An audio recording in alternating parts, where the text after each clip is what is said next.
Is Matt Corral the most underrated quarterback in the NFL draft and in your dynasty drafts? And could he potentially be a top 10 pick? All that and more in this episode of the Locked On Dynasty Football Podcast. You are Locked On Dynasty Football, part of the Locked On Podcast Network.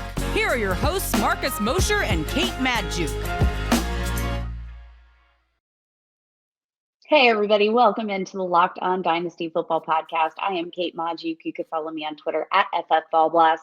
And as always, I am joined by my co-host, Marcus Mosher. Follow him on Twitter at Marcus_Mosher. And be sure to check out the show on Twitter at Locked On Dynasty. Never miss a single episode by hitting that subscribe button so we can help you build your ultimate Dynasty roster.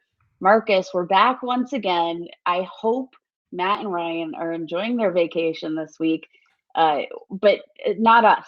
No vacation for us. We are nose to the grindstone right now, knee deep in quarterback rankings. Yes, we are. We're going to be talking about Matt Corral. We did Desmond Ridder earlier this week. We talked about Sam Howell last week. We talked about Kenny Pickett yesterday. We should round it out with Matt Corral, who is a very interesting prospect, Kate, because at this time last year, a lot of people thought maybe he could be the number one overall pick. Even earlier on in the draft process in January and February, it seems like he was maybe the favorite to be the first quarterback drafted. And now he's almost an afterthought. I kind of understand why. I'm not super high. Kind of interesting looking at a lot of rookie rankings for this incoming quarterback class. Matt Corral is typically running right around the QB2, QB3 range. So right now for me, he sits as the QB4 out of these top 5 quarterbacks. I mentioned Kenny Pickett sitting as my quarterback 5 yesterday. So we definitely started off hot in our previews in terms of which of these which of these quarterbacks I tend to favor. I'm not overly sold on Matt Corral. So let's talk about him, just the basics as a prospect.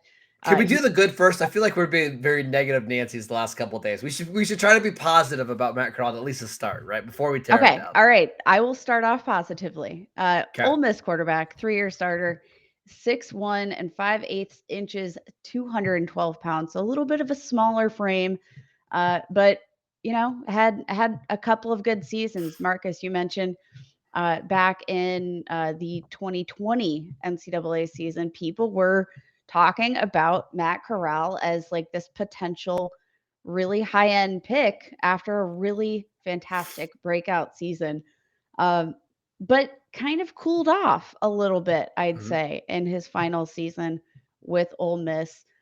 Had 3,351 passing yards, 20 touchdowns, and 5 interceptions in his final year at Ole Miss. But, again, kind of feels like he cooled off. So what are your initial thoughts on Matt Corral as a prospect? Because for me, he's a work in progress, needs to go to the right coaching system. And again, like I mentioned yesterday, when I start setting all these stipulations for prospects, that's when I start to get a little bit worried. Yeah, I feel like I've got a good feel for this one. So in 2020, there was a lot of talent there. I mean, you could see the playmaking. He looked very much like Zach Wilson, kind of coming out of college. But one of the things that was scary for teams was the interceptions. He had 14 interceptions last year and way too reckless with the ball. 14 interceptions in 10 games. This year, goes out and has only 5 interceptions in 13 games. He leads Ole Miss to a double-digit win season. Actually, it was the most wins that Ole Miss had like in the last 40 years.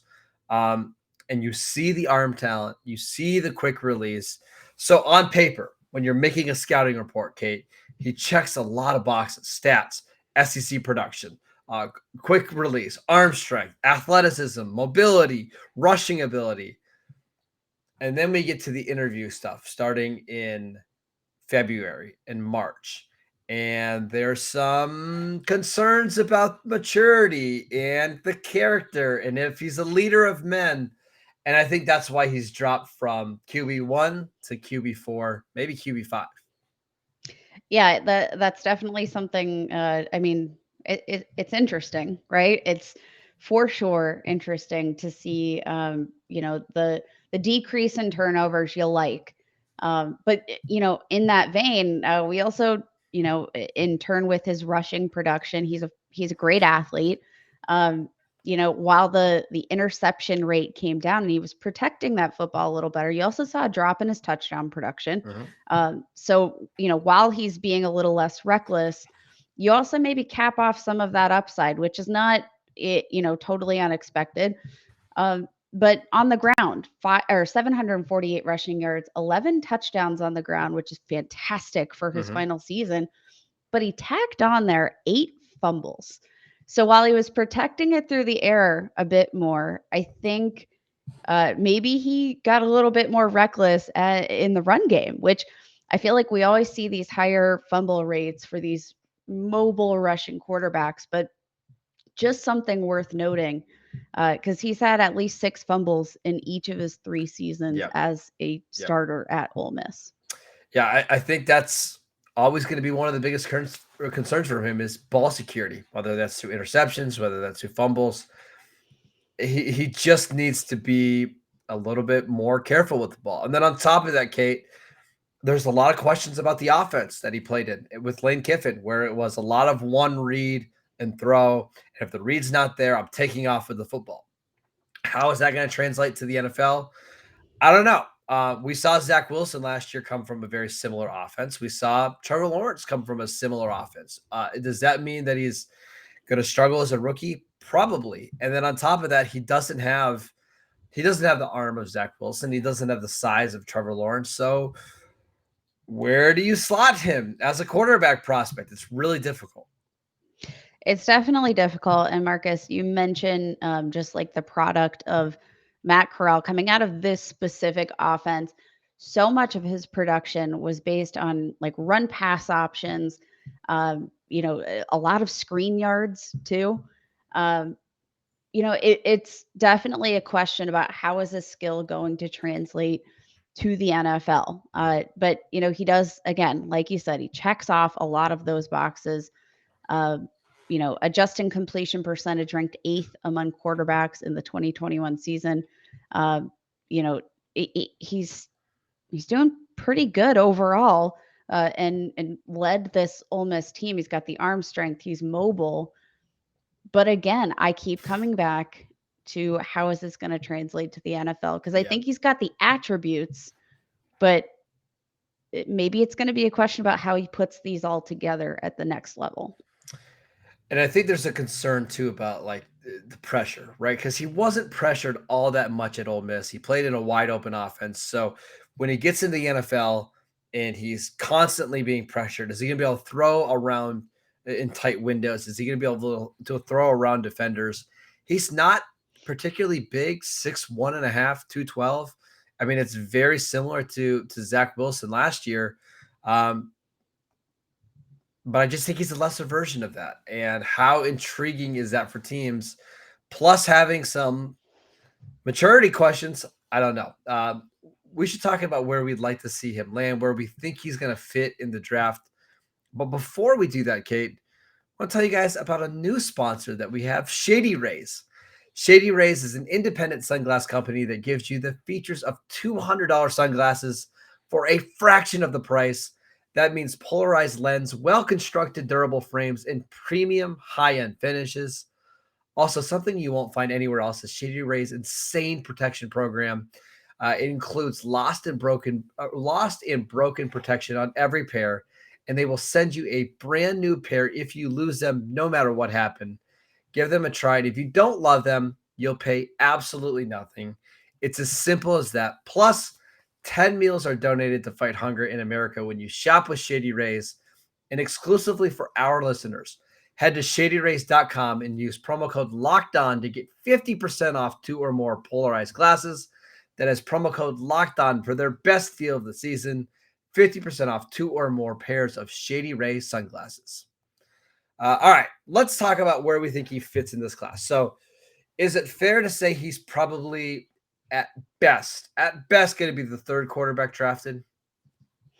That feels about right at this point. I think there's plenty of questions as to who that second quarterback is going to be. Kenny Pickett apparently thinks he's going to be the first, but it seems like I'm still thinking the consensus overall is that Malik Willis goes first. Yep. And then maybe second, we either have Kenny Pickett or uh, perhaps we have or not Matt Corral. Maybe we'll have Desmond Sam Ritter. Howell, like all of these guys. After Malik Willis, it could be up in the air, but I think there are enough prospects that could slot in at number 2 that I think Matt Corral goes 3 or later. Yeah, I think of all the quarterbacks here, Kate, Howell and Corral are the two that I would not be shocked at all if they fall in the second round, right? You're talking about smaller quarterbacks. They're both are good runners, but you just question their fit in the NFL with the offense. Neither of them dealt with pressure very well. And again, I'm going to keep coming back to the character stuff. It doesn't sound like it's anything major. It's nothing like that, but there's some questions about like, can he be a leader in the locker room after some struggles in high school, maybe some struggles early on in his college career?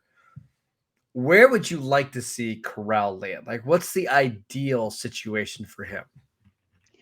I mean, I think the ideal situation would be to end up on a team that has a decent offensive line that can pass block really effectively, and give him some of that breathing room that he had at Ole Miss as he looks to sort of um, maybe mold closer to that NFL quarterback that we want him to be. So let's look at some of the top graded offensive lines that are needed at quarterback. Washington football team, one of the most, or Washington Commanders. I always Yeah. forget that they're the Yeah, Commanders we're now, going to call it the Marcus. football team. That's better They're the anyway. football team. Had the 4th best pass blocking unit per PFF in the 2021 season. No, thanks. I don't like that fit. I think that's a terrible one for both Corral and Washington. All right, so we're in agreement there. I'm not a huge fan of that. I think my favorite fit might actually be in this the offensive line, not one of the most highly rated in 2021. But what about the New Orleans Saints? Okay. I could see that. I also like that because he wouldn't have to play right away. I think Corral is somebody who needs to sit for an entire year, because if you are forced to play him, it might look really bad. It might look like what we saw last year with Zach Wilson, where you're having a lot of games with 3 turnovers and only 150 passing yards. You put him in that offense, you let him sit for a year or 2 behind Winston, you let him learn. I like that one. I can get behind that. Where else though? Because there's no fit How, outside of the Saints that, and conceivably, if they really like Jameis Winston, they got him on a 2-year deal. If they want to extend him, I'd be fine with that. sure. I'm a Jameis Winston fan, but outside of the Saints, there's no fit that I'm looking at that. What about the Detroit Lions? They pick at number 34 overall. But then after that, don't have another pick until So 32 and 34, 302. right? They've got Yep. the last pick of the first round, the second pick in the third round, or second pick in the second round. I don't hate it. It's not my favorite. I actually like Ritter there quite a bit more. What about the Colts? Colts pick at 42. I- I'm not loving that either. Okay. How about Atlanta at 43? You sign Marcus Mariota. If you don't use that top pick on a quarterback, let's say it's the top available offensive lineman, or it's Derek Stingley or Ahmad Sauce Gardner. You draft him at 43. You turn around. You still have a pick at 58 to improve the roster. You give him 2 years, and if a better quarterback prospect pops up and you're in position to draft him in 2023, 2024, you do it, and it's not a big deal. You only spent a second round pick on Corral. Yeah, and if nothing else, even if you do decide to move on, it's never a bad thing to have a little bit more depth in the back in the quarterback room here. Yep. But I think that kind of draft capital makes me a little bit anxious too, as when we had talked about Kenny Pickett and what makes him safe. You had talked about uh, just the notion of having a little bit more security and a little bit of a longer leash. the further Matt Corral drops down these draft boards, the shorter his leash is going to get, which obviously not good for fantasy, especially dynasty fantasy football, where you're looking for some long-term value in these young prospects and trying to find that value, especially as you enter your rookie drafts. I also just like guys that can go to spots where they're not going to be forced to play, and we can wait and see. Like, I think it's a good like somebody like Jordan Love in Green Bay. If he was on a worse team and showed that he couldn't play, his value would tank, right? I mean, he would be absolutely awful, like Mitch Trubisky or Sam Darnold. But because there's still this illusion 3 years later that he might be good if he's given a chance, his value stays up. So that's kind of the reason I don't mind these guys falling a little bit if you like them. I'm going to give you another one. What about Minnesota in the second round? Pick 46. They signed Kirk Cousins to a contract extension. They have him for the next 2 years. You draft Corral, you let him sit behind that team for a couple years and see what you have down the road. I don't hate that. Again, I think with Matt Corral, as he makes that transition to the NFL, having that luxury of a Kirk Cousins in front of him on the depth chart, that's great for his NFL value. I think like Kirk Cousins would be a great quarterback to learn from. He knows how to protect the football. Yep. Like talented wide receivers, you've got a talented running backs room. Like you've got a decent offensive line. Yep. Decent offensive line. Like all of those pieces that I think Matt Corral needs to succeed at the NFL level, he checks those boxes. But let's talk about ADP for Dynasty League football, because we've got a batch of average draft position. I'm kind of surprised to see how highly Matt Corral has been drafted in Dynasty mock drafts, rookie only, at this point in the season. Kind of crazy. Number 2. QB2, not 2 overall, QB2, just for clarification. Behind Malik Willis, correct? Behind Malik Willis. So right now, after for mock draft order in the month of March, you had Malik Willis, followed by Matt Corral, Kenny Pickett, Desmond Ridder, Sam Howell at QB5. Shame on all of you. That's right. That's fine. But Matt Corral at QB2, that feels exceedingly rich for a guy that I don't think is NFL ready. And I can't envision a world that he is a 2022 starter.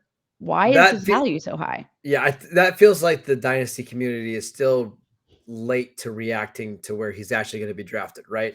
Because when we were looking at mocks, in January and February, he was going inside the top 10. Like he was in every single top 10 mock draft.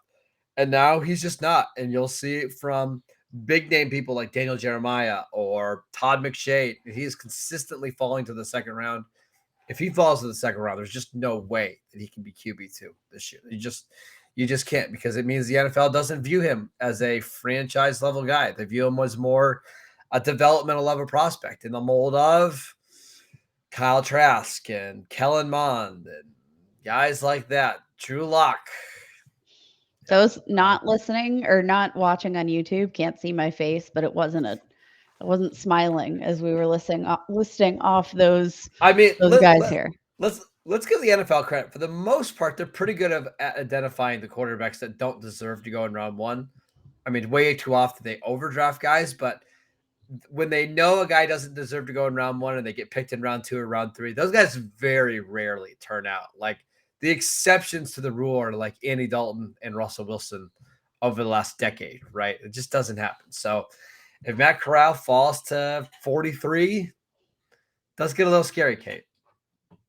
I think that's fair. Okay.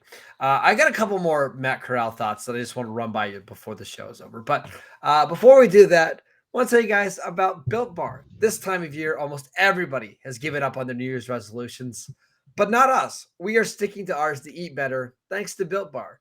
It's really not that hard because we look forward to eating Built Bars every single day because they are covered in 100% real chocolate. Yes, 100% real chocolate. They're low calorie, high protein. And if you compare them to your favorite candy bar that typically has like 240 calories, 30 grams of sugar, and dozens of net carbs, It's not even a contest. They're just so much better for you. And frankly, they taste a lot better too. They've got so many great flavors, including mint brownie, coconut almond. And the new flavor this month is white chocolate cookies and cream. They are all delicious and they've got new flavors coming out all the time. Go to built.com and use promo code LOCK15 and get 15% off your next order. Use promo code LOCK15 for 15% off at built.com. All right, so we talked about Desmond Ridder. We talked about Kenny Pickett. We talked about Sam Howell. You like Sam Howell, I think let me take it back. You like Ridder the best of those three, correct? I like Sam Howell and then Desmond Ridder. So right now, my quarterback rankings, freshly updated, in the top of my mind's eye this morning: Malik Willis QB1, Sam Howell QB2, Desmond Ridder QB3, Matt Corral QB4, and Kenny Pickett QB5. Okay. If there's a quarterback in this class that you're afraid you're going to be the most wrong about, which one would it be? So basically the one like you're acknowledging, hey, I could just be totally wrong about this guy. If he hits his ceiling, he could be QB1 in this class. Is there one of those guys for you? Because for me, it's Corral. Corral's the one where I think if he gets into the right offense with the right team around him, maybe he has a Tony Romo-like career, like a very similar type of player, mobile, quick release, strong arm. But I think there's just a lot of teams where, yeah, he could be Drew Lock if he goes to the wrong team. He's the one I struggle the most to figure out. It's definitely he's one of these prospects that, as I said earlier, he really needs the perfect situation. And usually when, a player has to be in the perfect situation to succeed, that's when I get a little bit nervous. Like, Sure. I mean, Matt Corral, even his strengths are sometimes his weaknesses. I think, like, even looking at his arm strength, sometimes he's like too strong and doesn't know how to just throw with everything's on a touch. frozen rope, right? Yes, he doesn't have that like touch that maybe you need in order to execute some of these shorter throws that need to be a little bit softer. Everything's going at 100 miles an hour. It just feels like even his positives can have some question marks here. Mobile, but yeah, had some fumbling problems. He's a double-edged sword in a lot of ways. So yeah, if he goes to the perfect situation where they can tweak out all of those weaknesses and turn them into pure strengths, fantastic. But I think you got to count on a lot of right things to happen. And that's where I'm at with Matt Corral.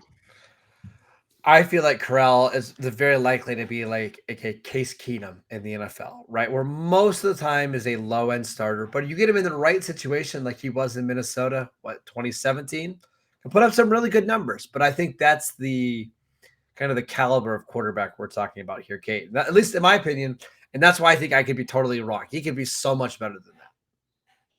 Yeah, I think it's fair. He's definitely got certain attributes that you'd want there. That's what I got. I'm not excited about Matt Corral. So for the community that drafted him, average draft position for the month of March, for those of you who drafted Matt Corral as the QB2 off the board, you have to convince us. Would love to hear from you. I want to hear you. I want to hear what you like about Matt Corral.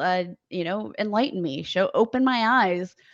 Because I never want to be too deep in my own hole. I want to figure out what other people are seeing. Broaden my horizons. So here's what I think we need to do for Friday's show. Well, let's just show plan as we're finishing out the podcast. So those are the top 5 quarterbacks. Most people believe all 5 of those guys are going to be gone before pick 50 in the second round. But there's a couple guys later that we should at least mention. Carson Strong from Nevada, Bailey Zappi from Western Kentucky. And then I got one little sleeper name for you, Kate, okay? Jack Cohen, from Notre Dame. Jack Cohen. I'm thinking on Friday we touch on all 3 of those quarterbacks. We don't have to spend a lot of time. Let's do 5 minutes on each. But just a couple other quarterbacks that people are at least somewhat intrigued about in your super flex leagues, in your 2 quarterback leagues. let's talk on the rest of the quarterbacks in this class. I love it. I mean, this is where we want to help you tweeze out some of that value and just get in the nitty gritty so that you catch these prospects before they hit the Yes. mainstream. I think that sounds like a great show, and I'm excited to dive in. Yeah. So Friday we will be back talking about some day 3 quarterbacks, maybe guys that can catch on and have some decent careers. I know some people really like Carson Strong. I actually know I saw a couple publications this morning that have Carson Strong as the number 2 quarterback in the class. It's a little wild. I know somebody that has Jack Cohen as the number 1 quarterback in this class, a very well-respected name in the draft and fantasy community. So make sure you guys are tuning in for that on Friday. Follow the show on YouTube. We've put out videos every single day this week. Check the podcast out wherever you get your podcasts, Apple Podcasts, Google Podcasts. You can follow Kate at FF Ball Blast. I'm at Marcus _Mosher. We'll see you guys next time.